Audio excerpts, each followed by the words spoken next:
ومن يقنت منكن لله ورسوله وتعمل صالحا نؤتها أجرها مرتين وأعتدنا لها رزقا كريما.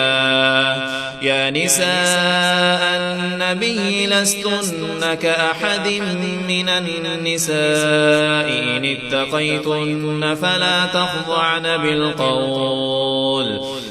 تخضعن بالقول فيطمع الذي في قلبه مرض وقلن قولا معروفا. وقرن في بيوتكن ولا تبرجن تبرج الجاهلية الأولى وأقمنا الصلاة وآتينا الزكاة وأطعنا الله ورسوله إنما يريد الله ليذهب عنكم الرجس أهل البيت ويطهركم تطهيرا.